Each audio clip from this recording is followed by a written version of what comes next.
আজকে আমরা জেনারেটর নিয়ে আলোচনা করব। আজকে আমরা ডিসি জেনারেটর নিয়ে আলোচনা করব, যেখান থেকে আমরা ডিসি প্রবাহ পেতে পারি। এসি জেনারেটর নিয়ে আগের ভিডিওতে আমরা আলোচনা করেছি, যেখান থেকে আমরা এসি প্রবাহ কি করে তৈরি হয় সেটা আমরা বের করেছি। আজকে আমরা ডিসি জেনারেটর থেকে ডিসি প্রবাহ কিভাবে পাওয়া যায় সেটা আমরা নির্ণয় করব ভিডিওর মাধ্যমে। তাহলে ভিডিওটা সম্পূর্ণ দেখবে। ডিসি জেনারেটর কাজ করে ফ্লেমিংয়ের ডান হস্ত নিয়ম অনুসারে।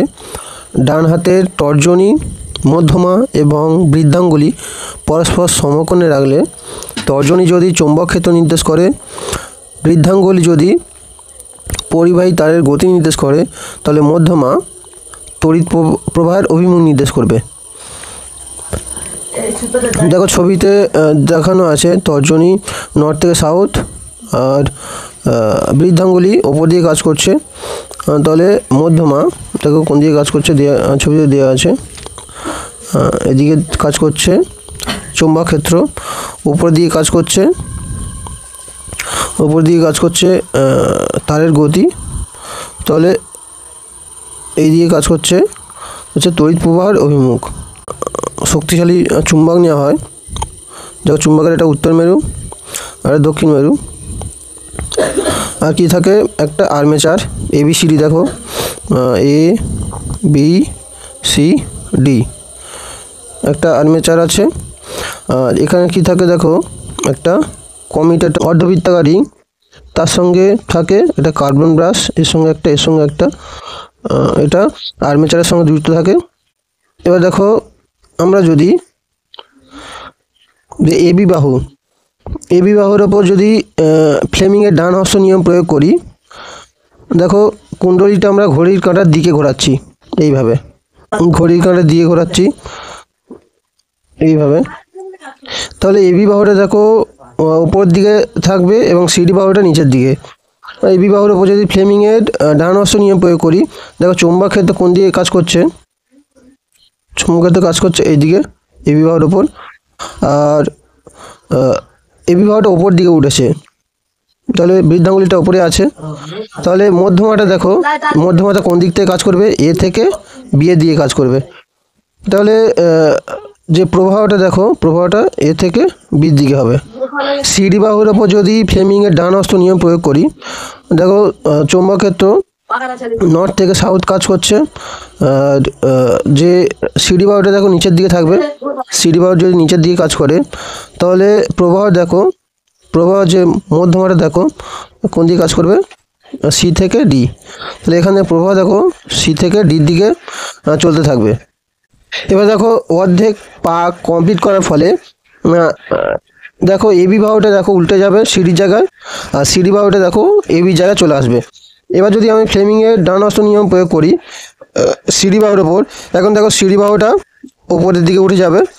আর চৌম্বক ক্ষেত্র দেখো নর্থ থেকে সাউথ, তাহলে দেখো মধ্যমাটা কোন দিকে আছে, মধ্যমাটা সি থেকে ডির দিকে, অর্থাৎ প্রবাহ হবে সি থেকে ডি। আর এবি বাহু দেখো, এবি বাহুর ওপর যে ফ্লেমিংয়ের ডান হস্ত নিয়ম যদি প্রয়োগ করি, তর্জনী দেখো নর্থ থেকে সাউথ। আর যে এবি বাহুটা এখন নিচের দিকে যাচ্ছে, অর্থাৎ এবি বাহুটা নিচের দিকে যাচ্ছে। তাহলে যে মধ্যমাটা দেখো এ থেকে বির দিকে আসছে প্রবাহ। তাহলে এখন তড়িৎ প্রবাহটা দেখো এ থেকে বি এর দিকে সম্পন্ন হবে। তাহলে ছবিটা দেখে নাও, প্রথম হাফে এ থেকে বি হয়ে সি থেকে ডি, অর্থাৎ প্রবাহটা দেখো চলতে থাকবে। প্রথম হাফে প্রবাহ এইভাবে চলবে, সেকেন্ড হাফেও প্রবাহটা একই দিক বরাবর চলবে। দেখো আর্মেচারের অভিমুখ যখন চেঞ্জ হয়েছে, তখনও কিন্তু প্রবাহ একই দিকে আছে, অর্থাৎ এখানে যে প্রবাহের অভিমুখের কোনো পরিবর্তন হচ্ছে না। প্রবাহ কিন্তু আর্মেচারের কুণ্ডলী ঘোরার ফলেও প্রবাহ কিন্তু একমুখী হচ্ছে। এই যে প্রবাহ পাওয়া যাচ্ছে ডিসি জেনারেটর থেকে, এই প্রবাহকে আমরা ডিসি প্রবাহ বলি, যেটা ডিসি জেনারেটর থেকে পাওয়া যায়। দেখো গ্রাফটা যদি আমরা একটু দেখি, দেখো এই গ্রাফে যখন কুণ্ডলীটা যে চুম্বক আছে তার সঙ্গে যদি সমান্তরালভাবে থাকে, তখন প্রবাহ কিন্তু জিরো হয়। যখন কুণ্ডলীটা একটু করে বাঁকতে শুরু করে তখন সময় সাপেক্ষে প্রবাহটা কী হয়, ধীরে ধীরে বাড়তে থাকে এবং এই পজিশনে যখন কুণ্ডলী 90 ডিগ্রি কোণে থাকে, কুণ্ডলী যখন 90 ডিগ্রি থাকে প্রবাহটা কী হয়, সর্বোচ্চ হয়। এবার কুণ্ডলী যখন ডান দিকে একটু বাঁকতে থাকে তখন কিন্তু প্রবাহটা আবার কমতে থাকে সময় সাপেক্ষে, এবং যখন আবার সমান্তরালভাবে চলে আসে, যখন 180 ডিগ্রি কোণে চলে আসে তখন প্রবাহটা কিন্তু আবার কমে যায়। যখন অর্ধেক হাফ হয়, মানে অর্ধ ঘূর্ণন হয়, 180 ডিগ্রি কোণ হয়, তখন প্রবাহটা আবার জিরো হয়ে যায়। যখন অর্ধেক হাফের পরে আবার ঘুরতে শুরু করে তখন কি হয়, বলের সংখ্যা বাড়তে থাকে, ফলে প্রবাহটা বাড়তে থাকে। তাহলে আবার 90 ডিগ্রি ঘোরার ফলে মানে 270 ডিগ্রি যখন হয় তখন কিন্তু প্রবাহটা আবার সর্বোচ্চ হয়। আবার যখন 360 ডিগ্রি কোণ অতিক্রম করে তখন প্রবাহটা কী হয়, আবার জিরো হয়। এখানে কমিউটেটরের কাজ হচ্ছে প্রবাহকে একমুখী করা। যখন আর্মেচারটা লম্বভাবে থাকছে তখন কমিউটেটর কিন্তু কার্বন ব্রাশের অন্য প্রান্তে চলে যায়।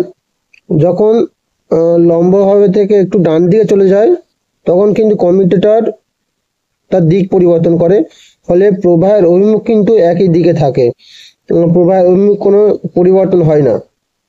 এই জন্য ডিসি জেনারেটরে কমিউটেটর ব্যবহার করা হয়। ভিডিওটি যদি ভালো লেগে থাকে তাহলে একটা লাইক এবং চ্যানেলটা সাবস্ক্রাইব করে রাখবে।